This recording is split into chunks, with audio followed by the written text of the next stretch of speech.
हे and अस्सलाम वालेकुम to all of you. Welcome to study sphere once again. ये जो वीडियो है ये है theme of feminism in hard times. Hard times एक नावल है चार्ल्स डिकन का, और हम इसमें एक्सप्लोर करेंगे कि थीम ऑफ फेमिनिज़म को किस तरह से इन्होंने पोर्ट्रे किया है, कौन कौन से ऐसे कैरेक्टर्स हैं इसके अंदर जो कि हमें फेमिनिज़म को सपोर्ट करते हुए दिखाई दिए हैं, कौन उसके अंदर सप्रेस था, डिप्रेस था, सारा जो है वो उसकी डेप्थ में हम जाएंगे। So let's start this video.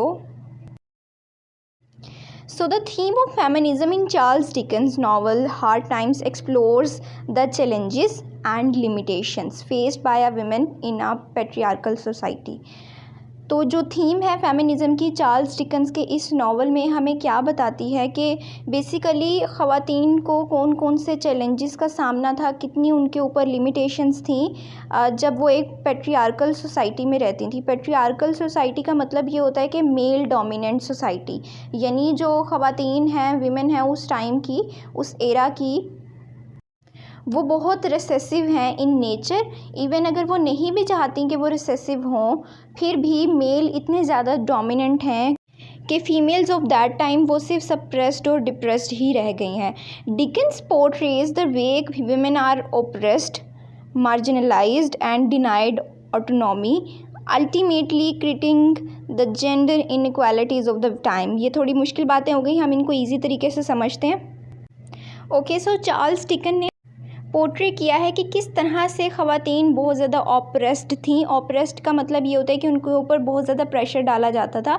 Marginalise थी, यानी उनको बिल्कुल सोसाइटी से किनारे ही कर दिया गया था, सिर्फ घरों तक महदूद कर दिया गया था। एंड डिनाइड ऑटोनॉमी, इसका मतलब ये है कि एक इंसान अपने पर्सनल डिज़ायर्स के अकॉर्डिंग, अपनी पर्सनल इंटरेस्ट के अकॉर्डिंग काम ही नहीं कर सकता। डिनाइड मतलब उसको मना कर दिया गया है, रोक दिया गया है। Ultimately critiquing the gender inequalities of the time, यानी डिकन्स बेसिकली कर क्या रहे हैं कि वो उनकी इस एरा की जो इनइक्वालिटीज़ हैं, जेंडर इनइक्वालिटी यानी फ़ीमेल मेल, ये जो इस तरह की डोमिनेंट और रिसेसिव नेचर है, वो उसको क्रिटिक कर रहे हैं। क्रिटिकली उन्होंने डिस्कस किया है अपने इस नावल में जो कि हार्ड टाइम्स है। So here are some feminine characters that show feminism in this novel specifically. So हमारे पास सबसे पहला जो कैरेक्टर है, ये हमारे पास kind of protagonist of the story तो नहीं कहेंगे, लेकिन one of the main central character of the story, kind of heroine of the story. She is Louisa Gradgrind. ये जो हैं जी, ये मिस्टर ग्रैडग्रिंड की बेटी हैं, और इनके बारे में पढ़ते हैं कि किस तरह से इन्होंने फेमिनिज़म को पोर्ट्रे किया है। सो लुइज़ा का जो कैरेक्टर है, she basically represents the struggles of a woman trapped in a loveless marriage and societal expectations. So Luiza का कैरेक्टर हमें ये बताता है कि किस तरह से ख़वातीन जो होती हैं वो अपनी एक लवलेस मैरिज, यानी उसमें उनकी कोई भी रज़ामंदी हो या ना हो, बट एटलीस्ट लव तो नहीं होता, और और एक लवलेस मैरिज में होने के बावजूद सोसाइटी आपसे कितनी चीज़ें एक्सपेक्ट करने लग जाती है। सो ये सब हमें लुइज़ा ग्रैडग्रिंड के कैरेक्टर में पता चलता है। वो was actually raised in an environment devoid of emotions, यानी वो ऐसे इन्वायरमेंट में पली बड़ी थी कि वहाँ पे इमोशंस की तो बात ही नहीं होती थी। और उसने सारी ज़िंदगी क्या सीखा था, and learns to suppress her own desires. उसने सारी ज़िंदगी यही सीखा था कि किस तरह से हम अपनी पर्सनल डिज़ायर्स को, यानी ख़वातीन, यहाँ पे दूसरे मेल पार्ट की बात नहीं हो रही, यहाँ पे हमारी बात हो रही है, ख़वातीन की बात हो रही है एग्जैक्टली। सो किस तरह से वो अपनी डिज़ायर्स को हमेशा सप्रेस कर लेंगी। So Louisa's journey explores the constants imposed upon women and the consequences of denying their autonomy. It's basically I think their autonomy होना चाहिए था। खैर एनीवेज़, इसका मतलब ये है कि लुइज़ा की जो जर्नी है इस नावल के अंदर हमें बताती है कि किस तरह से जो एलिमेंट्स होते हैं ख़वातीन की ज़िंदगी को अफ़ेक्ट करते हैं, और क्या उनके नतीजे निकलते हैं अगर हम जो विमेन की लाइफ है उनके अंदर उनकी बार बार ऑटोनॉमी को डिनाइड करते जाएं। यानी वही वाली बात कि वो कोई भी काम अपनी डिज़ायर के मुताबिक नहीं कर सकती, कोई भी काम अपनी इंटरेस्ट को देखते हुए नहीं कर सकती। सेकंड मेन कैरेक्टर है हमारे पास सिसी ज्यूप का, जो कि आप यूँ कह सकते हैं she is the champion of feminism. यानी उस विक्टोरियन एरा में जितनी भी मुश्किलात थी, बट सिसी ने एज अ फीमेल कैरेक्टर बहुत ज़्यादा अपनी सोसाइटी में स्ट्रगल्स तो की ही, लेकिन एज अ फेमिनाइन कैरेक्टर वो बहुत ही ज़्यादा अच्छी तरीके से इस नावल के अंदर पोर्ट्रे भी की गई है। सो सिसी चैलेंजेस जेंडर स्टीरियोटाइप्स, यानी उसने भी जेंडर वाली ये बातें चैलेंज उसको उनका सामना करना पड़ा था राइट फ्रॉम द बिगनिंग। यानी जब उसका कैरेक्टर स्टार्ट हुआ या अपने बचपने से ही उसने ये सब चीज़ें देखी थी कि सोसाइटी ये कहती है, उसको भी इन चैलेंजेस का सामना था as a member of the circus community. और क्योंकि वो बचपन में एक सर्कस कम्युनिटी का मेंबर भी होती है, so she embodies independence, empathy and emotional intelligence. लेकिन as a member of circus community वो क्या चीज़ें सीखती है, वो ये सीखती है कि इंडिपेंडेंस क्या होती है, एम्पैथी क्या होती है और इमोशनल इंटेलिजेंस, जो कि सबसे ज़्यादा ज़रूरी होती है। आप चाहे कोई बिज़नेस कर रहे हो, चाहे आप स्टडी कर रहे हो, चाहे आप अपनी ज़िंदगी में कुछ भी कर रहे हो, अगर आपका EQ अच्छा है तो आप हमेशा कामयाब ही रहेंगे। EQ का मतलब, इमोशनल इंटेलिजेंस का मतलब ये होता है कि आप सोसाइटी में आने वाले चैलेंजेस का सामना इमोशंस में आकर नहीं कर रहे, यानी आप इमोशनली इतने स्ट्रॉन्ग हैं कि आप अपने इमोशंस को साइड पे रख के लॉजिकली उसको सोच रहे हैं और फिर उसको टैकल भी कर रहे हैं। तो ये इमोशनल इंटेलिजेंस होती है, that is bigger than IQ basically. So Sissy's character demonstrate that women can possess qualities that go beyond the societal expectations of obedience and conformity। Basically वो ये कह रहे हैं कि सीसी का जो कैरेक्टर है हमें ये बताता है कि ख़वातीन के अंदर भी ऐसी क्वालिटीज़ हो सकती हैं जो कि बिल्कुल सोसाइटी की एक्सपेक्टेशंस के बरक्स हों, कि वो सोचते हैं कि ख़वातीन को है जो उनको तो बहुत ही ज़्यादा ओबीडियंट होना चाहिए, बट स्टिल विमेन के अंदर ऐसी क्वालिटीज़ हो भी सकती हैं और वो उनको लेके अपना कैरेक्टर चल भी सकती हैं। सो ये that is why Sissy is called as the champion of feminism in this novel. Mrs Sparsit, ये हमारे पास थर्ड मेन कैरेक्टर है जो कि फेमिनिज्म की कौन सी क्वालिटीज़ दिखाता है। Let's dig it into in. Mrs Sparsit basically embodies the limitations placed on women by patriarchal society. ये किस चीज़ का एम्बॉडीमेंट है, एग्जाम्पल हैं कि किस तरह से पैट्रियार्कल सोसाइटी आपको कुछ लिमिटाइज कर देती है। अब ये किस तरह से कर देती है कि जैसे एग्जाम्पल आपको नॉवल से दूँ तो स्पारसिट का जो कैरेक्टर है ये एक विडो हैं जो कि बाउंडर बे के घर पे एक काइंड ऑफ हाउसकीपर भी आप समझ सकते हैं। सो ये इनका काम क्या होता है कि इन्होंने स्पाई करना होता है बाउंडर बे की वाइफ को जो कि लुइज़ा है, क्योंकि बाउंडर बे जो कहीं ना कहीं मिस्टर बाउंडर बे होते हैं वो कहीं ना कहीं सस्पिशियस हो जाते हैं लुइज़ा के। सो ये क्या करती हैं, ये उसको, इनका काम होता है कि उसको स्पाई करें। सो दैट इज़ वाई अब ये चॉइस इनकी नहीं होती, क्योंकि ये तो खुद भी अपने आप की जगह ही नहीं, एक चेंजिंग सोसाइटी के अंदर ये खुद अपनी जगह नहीं पा रही होती। सो इनके ऊपर ये चीज़ ऑब्वियसली इनको कहा गया है कि आपने ये करना है। सो ऑब्वियसली वो मेल बंदे ने कहा है, सो इसीलिए हम कह रहे हैं कि लिमिटेशंस हैं कि एक पैट्रियार्कल सोसाइटी आपको क्या क्या करने को कह देती है और फिर आप करते भी हैं।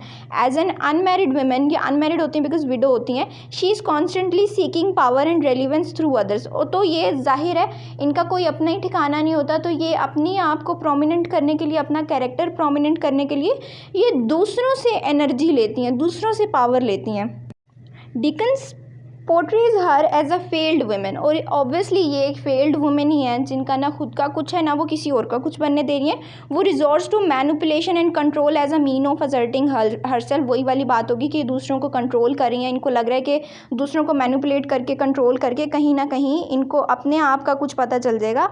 Reflecting the lake of agency often faced by unmarried women, ये हमें ये भी पता चलता है कि किस तरह से एक अनमैरिड वुमेन की lake of agency in a sense कि उनको खुद ही नहीं पता कि उनको अपनी लाइफ किस तरह से कंट्रोल करनी है।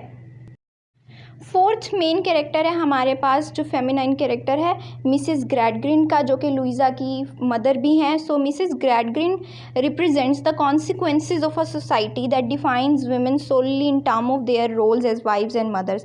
यानी किस तरह से ये हमें क्या चीज़ पोर्ट्रे करती हैं कि किस तरह से ख़वातीन जो हैं वो सिर्फ एक वाइफ बन के रह जाती हैं, एक मदर बन के रह जाती हैं, और उनका रोल सिर्फ और सिर्फ यही है क्योंकि सोसाइटी ने उनको कहा है कि आपने ये सब करना है। सो ये ऑब्वियसली सोसाइटी को रिप्रेजेंट कर रही हैं, हार्श सोसाइटी को, और ये बहुत ज़्यादा शी सबमिसिव, ऑब्वियसली वो सबमिसिव हैं, अपनी आवाज़ नहीं उठा सकती, खुद के लिए बोल नहीं सकती, devoid of personal fulfilment and ultimately becomes a victim of her own circumstances.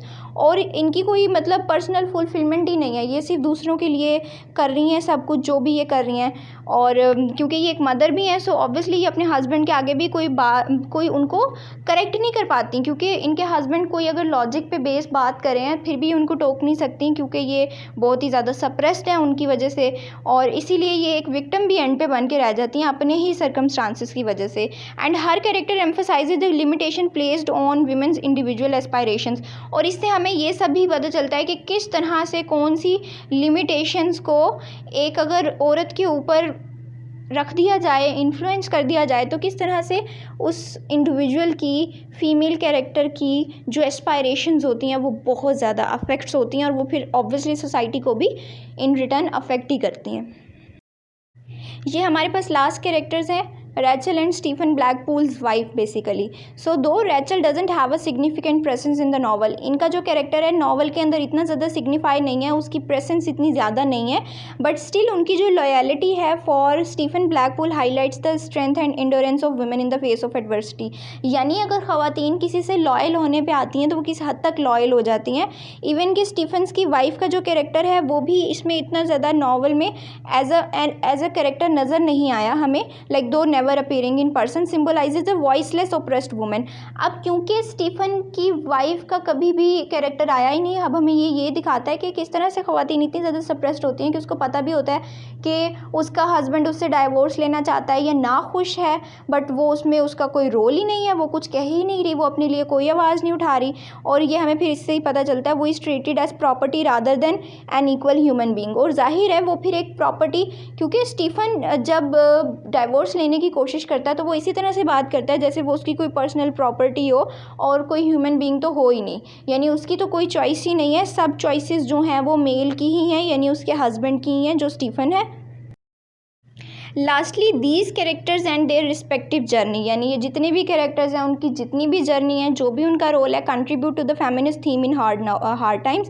तो ये हार्ड टाइम्स की फेमिनिस्ट थीम को सपोर्ट करते हैं by highlighting the struggles constant and potential for resistance faced by women in a male dominated society, कि किस तरह से ख़वातीन को स्ट्रगल का सामना करना पड़ता है, कितनी ज़्यादा पोटेंशियल फॉर रेजिस्टेंस, यानी कितनी वो पावर दिखाती हैं, रेजिस्ट करती हैं या उनको दिखाई जाती है वुमेन को ऑप्रेस्ड करने के लिए एक मेल डोमिनेंट सोसाइटी में। क्योंकि हार्ड टाइम्स जो है वो मिड 19th सेंचुरी का एक नावल है जो कि विक्टोरियन एरा है ज़ाहिर है, और यहाँ पे ख़वातीन को बहुत ही ज़्यादा ऑप्रेस्ड रखा जाता था, और वो एक पेट्रियार्कन सोसाइटी थी, मेल डोमिनेंट सोसाइटी थी। So that was what we were having from this lecture. Thank you so much for watching this video.